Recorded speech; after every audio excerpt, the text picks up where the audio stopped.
Assalamualaikum warahmatullahi wabarakatuh dan selamat sejahtera murid-murid.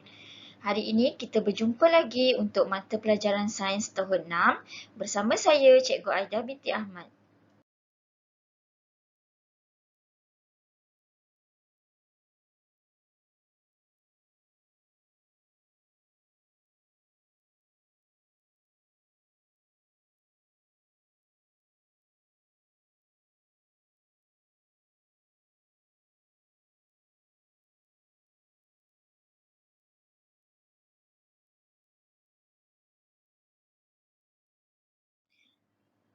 Tajuk pelajaran kita pada hari ini ialah kemahiran proses sains.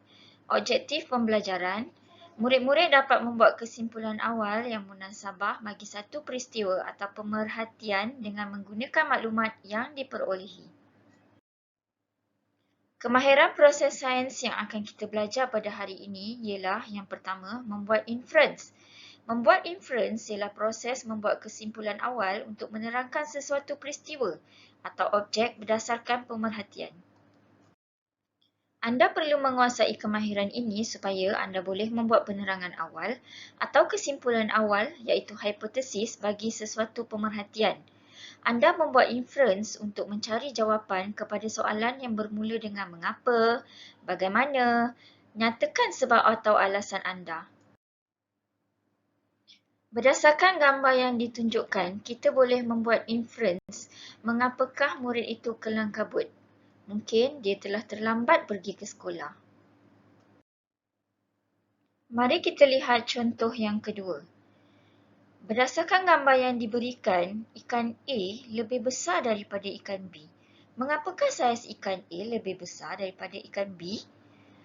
Inference yang boleh kita buat ialah ikan A mendapat jumlah makanan yang mencukupi berbanding ikan B. Mari kita lihat kemahiran proses sains yang kedua iaitu meramal. Apakah itu meramal? Meramal ialah proses untuk menentukan dan menjangkakan peristiwa yang akan berlaku berdasarkan kepada pemerhatian atau pengalaman yang lalu atau data yang boleh dipercayai. Contoh yang pertama untuk kemahiran proses sains meramal. Berdasarkan gambar yang diberikan, ramalkan bilangan daun pada hari ke-12. Contoh yang kedua pula ialah, cuba kita lihat pada gambar rajah yang ditunjukkan. Apakah agaknya yang mungkin akan terjadi? Kemahiran proses sains yang seterusnya ialah kemahiran proses sains berkomunikasi. Kemahiran berkomunikasi merujuk kepada kebolehan menerima, memilih dan mempersembahkan maklumat atau idea dalam pelbagai bentuk. Contohnya seperti gambar, graf, carta, jadual dan model. Berikut ialah beberapa contoh bentuk-bentuk kemahiran proses sains berkomunikasi. Yang pertama ialah gambar, yang kedua ialah jadual, yang ketiga ialah model, yang keempat ialah carta dan yang kelima ialah graf palang. Seterusnya ialah aktiviti membuat latihan. Latihan 1. Murid-murid diminta untuk menuliskan inference bagi setiap pemerhatian berikut. Latihan 2 pula, murid-murid diminta untuk menuliskan ramalan apakah ramalan yang kamu boleh buat berdasarkan situasi yang diberikan berdasarkan gambar.